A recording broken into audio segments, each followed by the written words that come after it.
स्वागत है आप सभी का आपके अपने YouTube channel Vinod Hindi point में। आप सभी के कमेंट के अनुसार आज का हमारा ये वीडियो हिंदी व्याकरण से संबंधित है। बिहार टीजीटी की परीक्षा में हिंदी व्याकरण से संबंधित ज़्यादा से ज़्यादा प्रश्न पूछे जाएंगे। साहित्य के बहुत कम प्रश्न होंगे। साहित्य के जो प्रश्न पूछे जाएंगे वह पीजीटी की परीक्षा में पूछे जाएंगे। तो चलिए शुरू करते हैं आज का ये वीडियो। समास से संबंधित आज का हमारा ये वीडियो है। समास कहते किसे हैं? जब दो पदों के बीच विभक्ति का लोप कर जो छोटा रूप बनता है उसे समास कहते हैं। समास में जो पूछे जाते हैं किस शब्द में कौन सा समास है, इसे आपको याद करना होगा।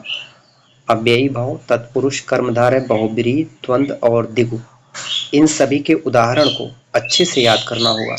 उदाहरण के लिए रसोई घर, रसोई के लिए घर, ये समास विग्रह हुआ है। समास करके विच्छेद हुआ है समधन आस, और सम का अर्थ है पास, आस का अर्थ है बैठना। पास बैठना या समीप बैठना को समास कहते हैं। समास का शाब्दिक अर्थ है छोटा रूप या संक्षेपण या संक्षिप्त। कभी कभी क्या होता है कि परीक्षा में ये जरूरी नहीं है कि शब्द में कौन सा समास यही पूछा जाए। समास का शाब्दिक अर्थ क्या है? छोटा रूप या संक्षेपण या फिर संक्षिप्त, ये भी पूछा जा सकता है। समास का विलोम क्या होता है? देखिए, समास का व्यास होगा। समास विग्रह किसी समस्त पद या सामसिक शब्द को उसके विभिन्न पदों या विभक्ति सहित पृथक करने की क्रिया को समास का विग्रह कहते हैं। समास कितने प्रकार के होते हैं? समास 6 प्रकार के होते हैं।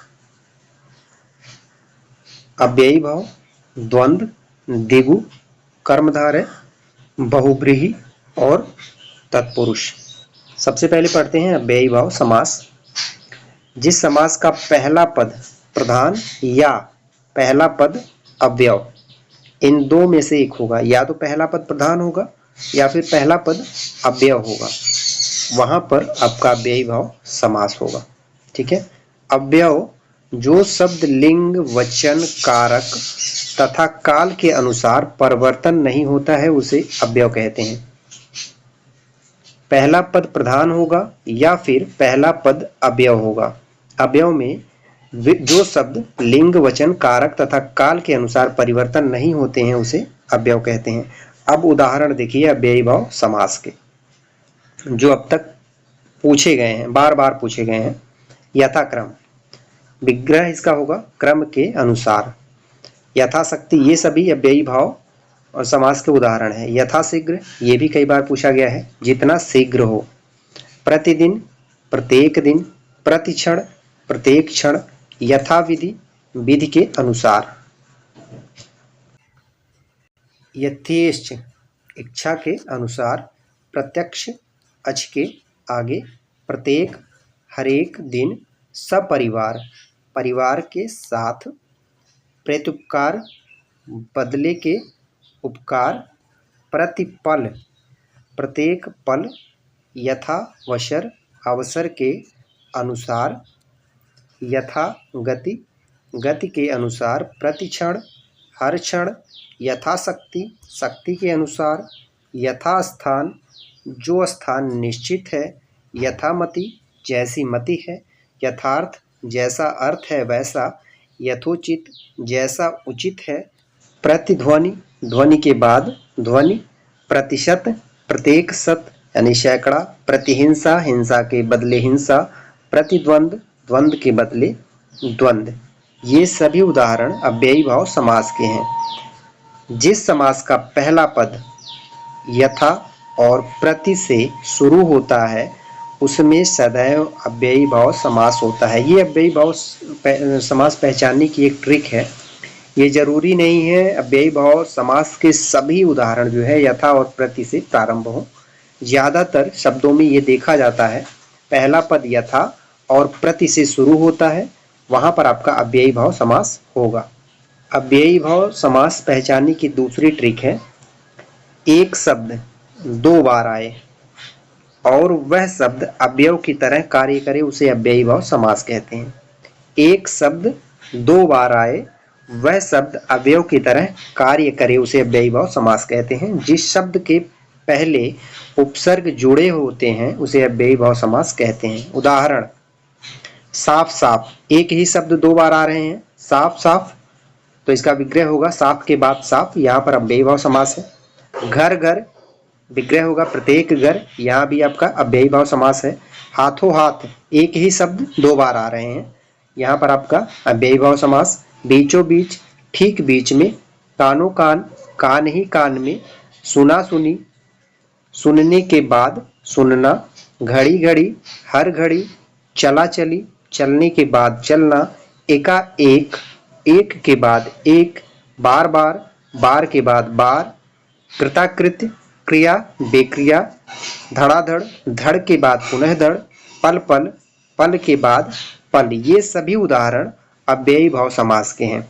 एक शब्द दो बार आए वहां पर आपका अव्ययी भाव समास होगा, और अधिकतर शब्दों में यथा और प्रति ये शब्द के पहले आए वहां पर भी आपका अव्ययी भाव समास होगा।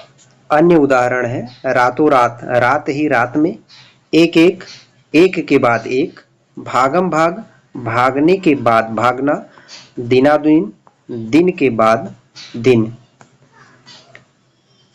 जिस शब्द के पहले उपसर्ग लगा रहता है उसमें अव्ययी भाव समास होता है और वह शब्द अव्यय की तरह कार्य करता है। ठीक है, जिस शब्द के पहले उपसर्ग लगा रहता है उसमें अव्ययी भाव समास होता है। उदाहरण के लिए देखिए, भर पेट, पेट भर। आमरण, आमरण में उपसर्ग क्या है? आ है। मरने तक, असमुद्र, उपसर्ग आ है, समुद्र पर्यंत। बाकायदा, कायदे के अनुसार, उपसर्ग है बा। बेफायदा, बे उपसर्ग है, बिना फायदे के। निरोग, रोग रहित। बेईमान, बिना ईमान के। आकंठ, कंठ तक। सहपरिवार, परिवार सहित। सावधान, अवधान सहित। सार्थक, अर्थ सहित। सहप्रमाण, प्रमाण सहित। बाकायदा, कायदे के अनुसार। लाजवाब, बिना जवाब के। अभूतपूर्व, जो पूर्व में नहीं हुआ है। नासमझ, बिना समझ के। दरअसल, असल में। बेचैन, बिना चैन के। ये सभी शब्द के विग्रह हैं। निधड़क, बिना धड़क के। निडर, बिना डर के। बेशक, बिना शक के। निर्विकार, आपाद मस्तक, हाथ से पैर तक। यावय जीवन, जीवन पर्यंत। ये सभी उदाहरण अव्ययी भाव समास के हैं। अव्ययी भाव समास के जितने भी उदाहरण थे लगभग सभी उदाहरण को हमने पढ़ लिया। इससे बाहर शायद ही कोई उदाहरण होगा जो पूछा जाए, तो इन सभी को आप अच्छे से देख लीजिएगा, नोट कर लीजिएगा। अव्ययी भाव के जितने भी उदाहरण थे उन सभी को हमने पढ़ा। द्वंद्व समास, द्वंद्व समास का अर्थ है जोड़ा। अभी तक हमने पढ़ा अव्ययी भाव समास, अब पढ़ते हैं द्वंद्व समास। जिस समास में दोनों पद प्रधान होते हैं उसे द्वंद्व समास कहते हैं। इस समास का विग्रह करने पर और या का प्रयोग करते हैं, जैसे माता और पिता, ठीक है, रात और दिन, इस तरह का प्रयोग करते हैं। योजक चिन्ह आता है। उदाहरण देखिए द्वंद्व समास के, माता पिता, दाल रोटी, अन्य जल, भला बुरा, धर्माधर्म, नील लोहित, शीतोष्ण, सीता तप, दूध रोटी, स्त्री पुरुष, गौरी शंकर, हरिहर, हाथी घोड़ा, सीताराम, हानि लाभ, भाई बहन, जलवायु, पान तंबाकू, कपड़े लत्ते, राजा प्रजा, खरा खोटा, नर नारी, फल फूल, रुपया पैसा, भूत प्रेत, दाल भात, शुभाशुभ। ये सभी जो है द्वंद्व समास के उदाहरण है। अब यहाँ कह रहा है यदि पदों की संख्या 3 हो तो समास विग्रह किस प्रकार करेंगे। अभी तक हमने पढ़ा 2 पद, अब कह रहा है अगर पदों की संख्या 3 हो तो किस तरह से उसका विग्रह करेंगे। जैसे लाल पाल बाल, अब इसका विग्रह कैसे होगा। लाल पाल और बाल, रोटी कपड़ा मकान, रोटी कपड़ा और मकान, तन मन धन, तन मन और धन। हाथी घोड़ा पालकी, हाथी घोड़ा और पालकी, इस तरह से इसका विग्रह होगा। वैकल्पिक द्वंद्व के इस उपभेद में पद एक दूसरे के विलोमार्थी होते हैं। इसके उदाहरणों का समान विग्रह करते समय पदों के बीच या अथवा लिख देते हैं। ठीक है, द्वंद्व समास में ज्यादातर एक दूसरे के विलोम होते हैं, विलोमार्थी शब्द होते हैं, और इसका जब समास विग्रह होता है तो या अथवा आ जाता है। जैसे सुख दुख, सुख या दुख, पाप पुण्य, पाप या पुण्य, यहाँ पर या आ रहा है, योजक चिन्ह के स्थान पर या आ जाएगा। ठीक है। राग विराग, आजकल, सुख दुख, भला बुरा, सत्यासत्य, ये सभी द्वंद्व समास के उदाहरण हैं।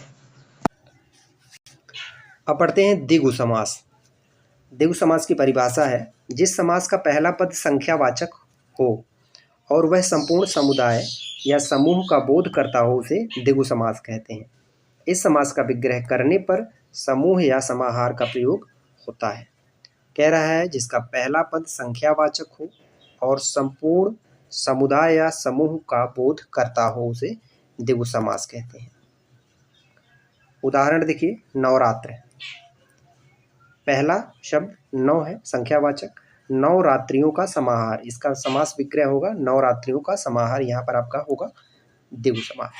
नवरात्र, सप्ताह, सप्तर्षि, शताब्दी, शतक, ये सभी जो है संख्यावाचक है। ठीक है, पहला पद इनका जो है संख्यावाचक है।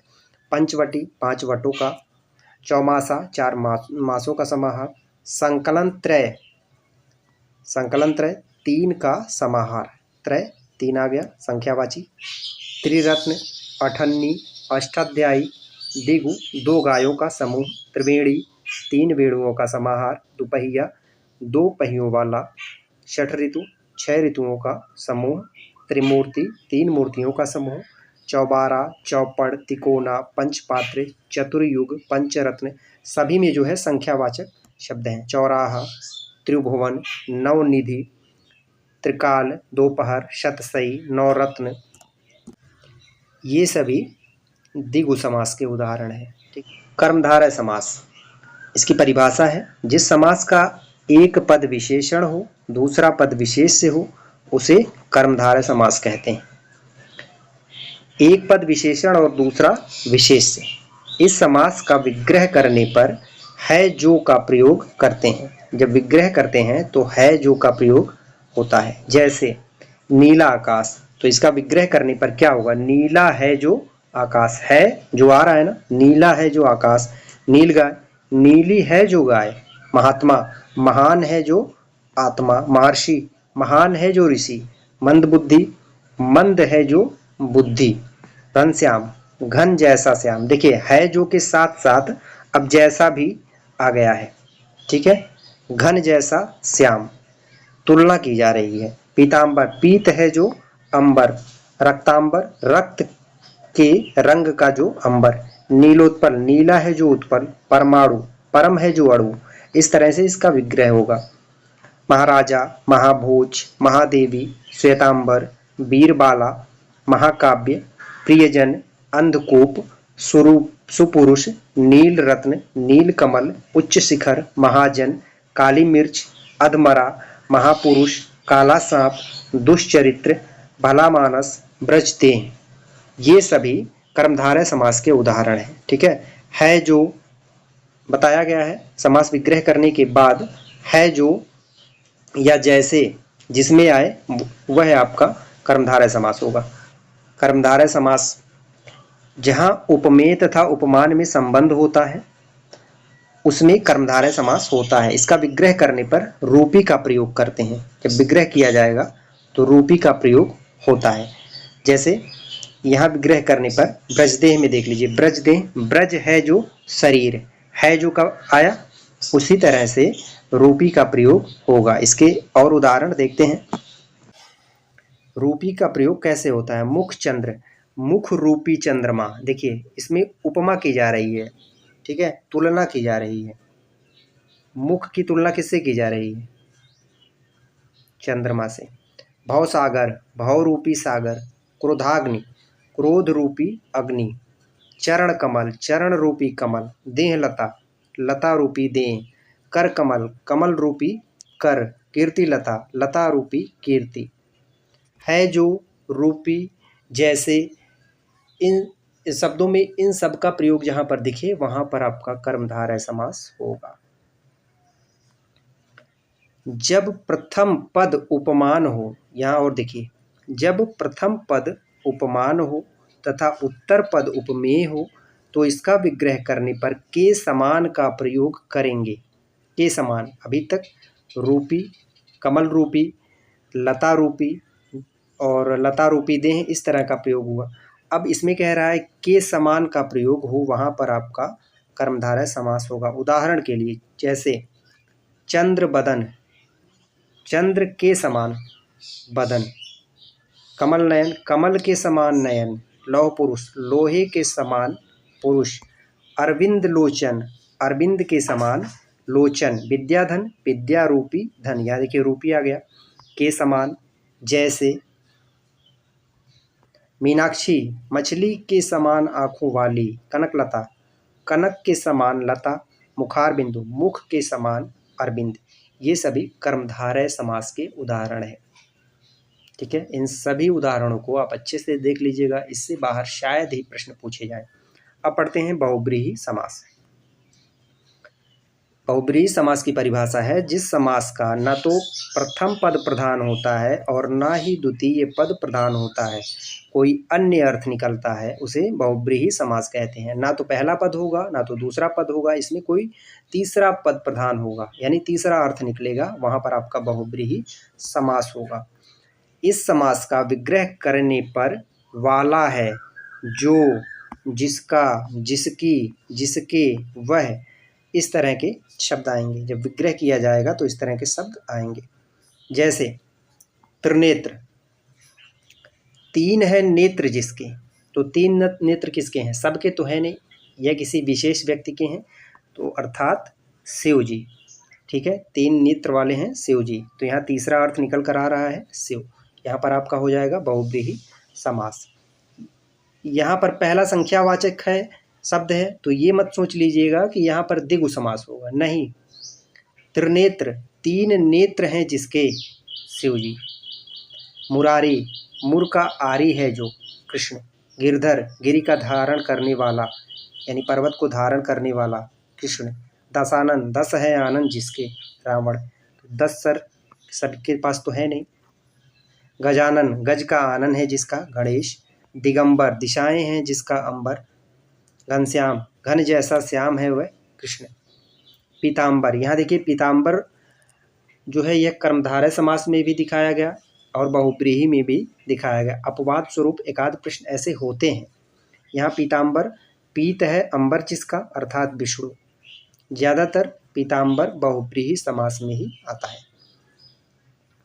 पंजाब, 5 आबों वाला क्षेत्र, एक राज्य। 5 आबों वाला, यहाँ नदी होगा आपका अर्थ, नदी। ठीक है।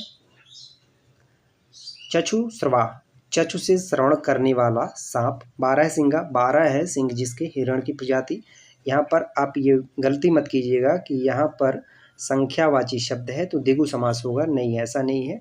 यहाँ पर तीसरा अर्थ निकल कर आ रहा है। 12 है सिंह जिसके, यानी हिरण की प्रजाति है। 12 सिंह सबके नहीं होते हैं। प्रधानमंत्री, मंत्रियों में प्रधान है जो, युधिष्ठिर, धनंजय, सुग्रीव, मुरारी, मधुरूपी। चंद्रमौली, पंचानन, लंबोदर, त्रिलोकी, चक्रपाणी, शाखा मृग, मृत्युंजय, हंसवाहिनी, चतुर्भुज, चंद्रचूर्ण, पुष्पधन्वा, ये सभी बहुब्रीहि समास के उदाहरण हैं। घनश्याम और पीताम्बर में कर्मधारय तथा बहुब्रीहि समास होता है। यहाँ देखिए ये बात बताई गई है कि घनश्याम और पीताम्बर में कर्मधारय तथा बहुब्रीहि दोनों समास होता है। अब पढ़ते हैं तत्पुरुष समास। तत्पुरुष का अर्थ है उसका आदमी। जिस समास का प्रथम पद गौड़ होता है और द्वितीय पद प्रधान होता है उसे तत्पुरुष समास कहते हैं। तत्पुरुष समास की विभक्ति का लिंग वचन द्वितीय शब्द के कारण परिवर्तन होता है। जैसे जेब कतरा, जेब को कतरने वाला। तत्पुरुष समास के 6 प्रकार होते हैं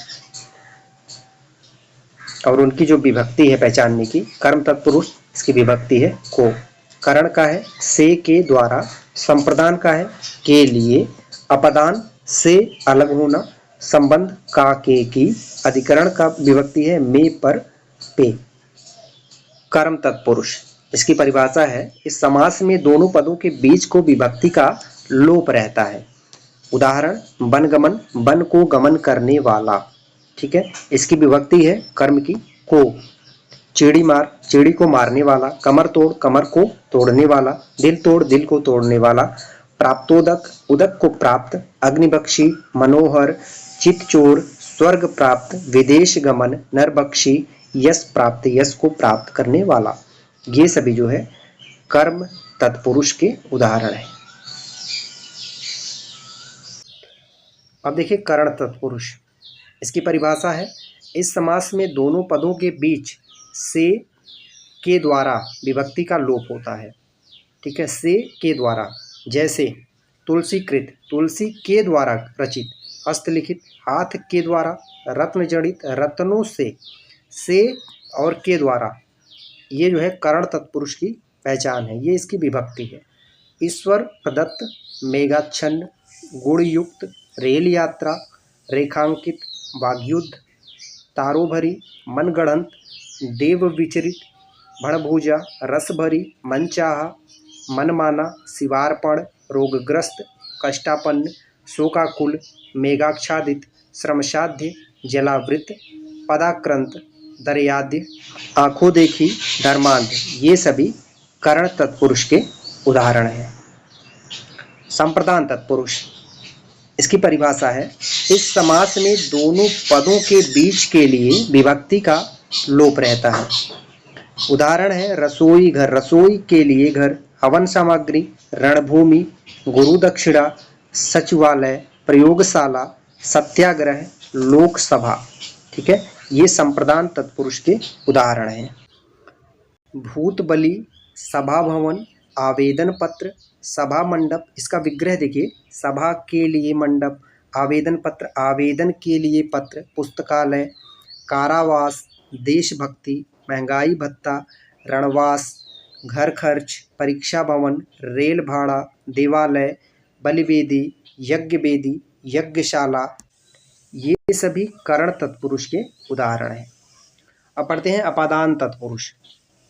इसकी परिभाषा है इस समास में दोनों पदों के बीच से अलग होने की विभक्ति का लोप होता है। अलगाव की स्थिति यहाँ होती है। उदाहरण के लिए देखिए, ऋण मुक्त, ऋण से मुक्त यानी ऋण से, कर्ज से छुटकारा मिल गया। जाति भ्रष्ट, जाति से भ्रष्ट। पद भ्रष्ट, पद से भ्रष्ट। धर्म विमुख, धर्म से अलग होना। देश निकाल, देश से अलग करना। यहाँ अलगाव हो रहा है। देखिए, यहाँ अलग होना से विभक्ति का लोप रहता है। सेवा मुक्त, पाप मुक्त। जन्मांध, जन्म से अंधा। कामचोर, काम से जी चुराने वाला। नेत्रहीन, नेत्रों से हीन। रसहीन, माया रिक्त। व्यय मुक्त, स्वर्ण पतित। नेत्रहीन, विवाहितर, जन्म रोगी, वर्णातीत। ठीक है, ये सभी अपादान तत्पुरुष के उदाहरण हैं। अब पढ़ते हैं संबंध तत्पुरुष। इसकी परिभाषा है इस समास में दोनों पदों के बीच का के की विभक्ति का लोप रहता है। दोनों पदों के बीच का के की विभक्ति का लोप रहता है। उदाहरण, रामचरित्र, राम का चरित्र। नगर सेठ, नगर का सेठ। अमचूर्ण, आम का चूर्ण। राजकुमारी, राजा की कुमारी। राजमाता, राज की माता। घुड़दौड़, भारत रत्न, आमवृत, बनमाली, चरित्र चित्रण। ये सभी जो उदाहरण है, उदाहरण को आप अच्छे से याद कर लीजिएगा, इससे बाहर शायद ये प्रश्न पूछे जाए। ऋषि कन्या, चरित्र चित्रण, जगन्नाथ, कन्यादान, मंत्री परिषद, राजसभा, वाग्दान, नरबली, सभापति, गंगाजल, सूतपुत्र, राष्ट्रपति, सभा पंडित, स्वर्ण घर, दुख सागर, मध्याह्न, वागदत्ता, कन्यादान। ये सभी संप्रदान तत्पुरुष के उदाहरण हैं। संप्रदान तत्पुरुष समास की विभक्ति का लिंग वचन द्वितीय शब्द के अनुसार परिवर्तन होता रहता है। ठीक है, अब पढ़ते हैं अधिकरण तत्पुरुष समास।